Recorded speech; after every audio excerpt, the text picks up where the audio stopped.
Semua orang teriak beli emas, tapi hampir nggak ada yang mau bilang kalau emas juga bisa bikin kamu rugi besar. Bukan karena harganya turun, tapi karena cara kamu menyimpannya salah. Kita hidup di zaman ketika orang FOMO beli emas hanya karena baca berita, lihat prediksi, atau dengar orang bilang 2026 bakal meledak. Tapi jarang ada yang sadar bahwa perjalanan emas itu nggak sesederhana beli, simpan, kaya. Banyak orang beli emas berharap tenang, tapi yang mereka dapat justru kecemasan baru. Kenapa? Karena mereka salah pilih jenisnya, salah hitung timing jualnya, salah tempat nyimpennya, bahkan salah nentuin porsinya. Dan yang paling ironis, rugi itu bukan terjadi di pasar, tapi di rumah mereka sendiri. Video ini bukan untuk nakutin kamu, tapi untuk ngingetin bahwa emas memang aset yang kuat. Tapi kalau kamu salah memperlakukannya, emas itu bisa jadi sumber kerugian tanpa kamu sadari.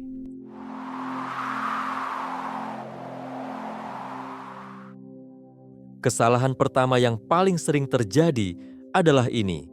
Kita menganggap semua emas itu sama, padahal tidak. Banyak orang beli emas dalam bentuk perhiasan karena terlihat cantik, bisa dipakai, dan terasa seperti investasi yang bisa dipamerkan. Tapi justru disinilah jebakannya. Saat kamu membeli perhiasan, kamu sebenarnya sedang membayar dua hal, emasnya dan ongkosnya. Ongkos desain, ongkos pengerjaan, ongkos toko, yang jumlahnya bisa mencapai 8-15%. Dan yang lebih pahitnya lagi, ongkos itu hilang begitu saja saat kamu jual. Artinya apa? Harga emas bisa naik, tapi kamu tetap rugi, karena kenaikannya belum tentu nutupin ongkos yang kamu bayar di awal. Banyak orang merasa sudah punya aset, padahal yang mereka punya justru beban, yang butuh kenaikan besar hanya untuk sekadar balik modal. Perhiasan itu bagus untuk dipakai, tapi bukan untuk disimpan sebagai pondasi keuangan. Kalau tujuanmu adalah melindungi nilai, kalau tujuanmu adalah bertahan di masa sulit, maka emas batangan bersertifikat jauh lebih aman, lebih sederhana, dan lebih jujur. Masalahnya bukan pada perhiasannya, masalahnya adalah ketika kamu salah menempatkan fungsinya. Kesalahan kedua adalah tidak memahami spread, sesuatu yang kelihatannya kecil, tapi diam-diam bisa menggerogoti nilai emas kamu sedikit demi sedikit. Spread itu jarak antara harga kamu beli dan harga yang toko mau bayar saat kamu jual. Dan angka ini tidak kecil. Untuk emas batangan, spread bisa 8-12 ribu per gram. Untuk perhiasan, bisa lebih besar lagi. Masalahnya adalah ini. Banyak orang beli emas karena FOMO, tapi jualnya karena panik. Harga baru turun sedikit, langsung takut. Ada kebutuhan mendadak, langsung lepas. Dan ketika mereka jual, barulah kelihatan, loh kok rugi padahal harga emas lagi naik. Karena spread tidak peduli harga naik atau turun, spread bekerja di luar emosi kamu. Harga boleh naik, tapi kalau kenaikannya belum melewati spread, kamu tetap rugi. Dan ini yang jarang dibicarakan. Kebanyakan orang beli emas tanpa punya rencana keluar, tidak tahu kapan harus jual, tidak tahu di level berapa, tidak tahu apa tujuannya. Padahal investasi tanpa tujuan, itu sama saja kamu naik kendaraan tanpa tahu mau kemana. Emas itu bukan hanya soal kapan kamu beli, tapi kapan kamu memilih untuk tidak menjualnya. Meski cuma beda beberapa hari, bisa membuat perbedaan besar antara untung dan rugi. Dan semua itu bukan karena harga emas turun, tapi karena kamu tidak pernah menghitung spread. Kesalahan ketiga adalah menyimpan emas di tempat yang salah. Kedengarannya sepele, tapi justru disinilah sumber kerugian terbesar terjadi. Banyak orang beli emas untuk merasa aman. Ironisnya, tempat mereka menyimpannya justru membuat mereka semakin tidak aman. Ada yang sembunyikan emas di lemari baju, di bawah kasur, di laci dapur, atau di tempat-tempat klise yang dirasa aman. Padahal semua pencuri sudah hafal pola itu. Emas itu kecil, dan justru karena kecil, ia paling mudah hilang. Bukan hanya karena dicuri, tapi karena lupa sendiri. Ada yang memisahkan tempat penyimpanan antara suami dan istri, tapi tidak pernah bicara. Akhirnya, ketika darurat terjadi, tidak ada yang tahu di mana aset itu disimpan.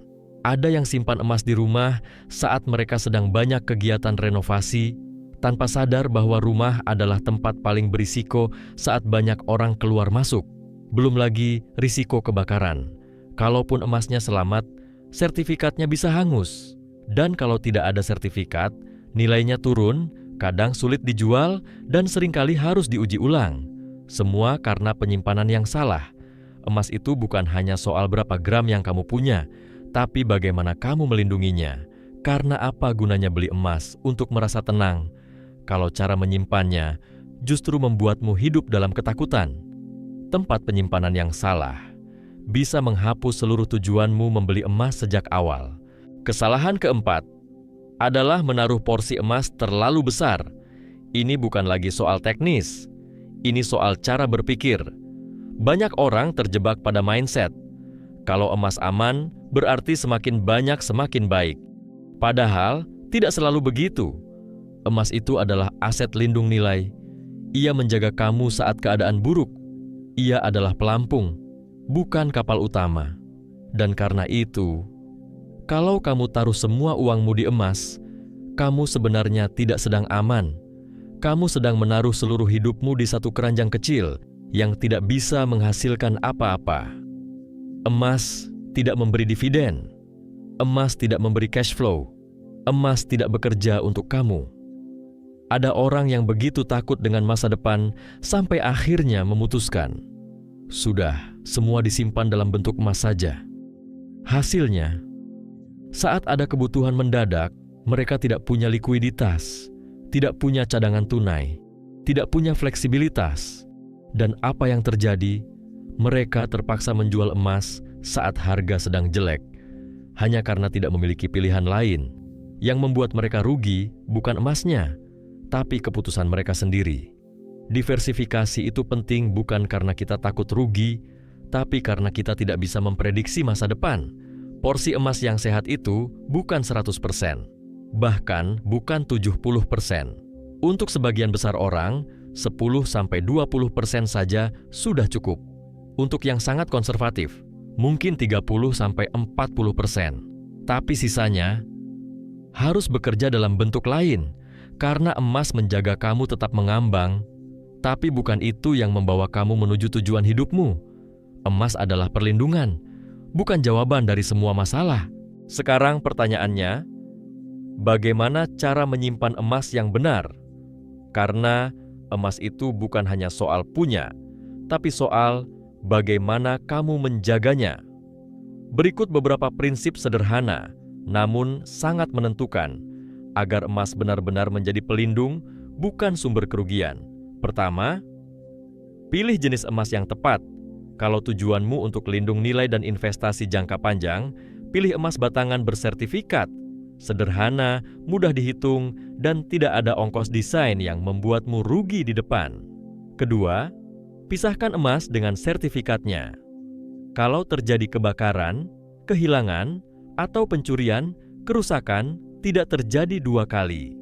Sertifikat itu seperti identitas, jangan disimpan di tempat yang sama dengan emasnya.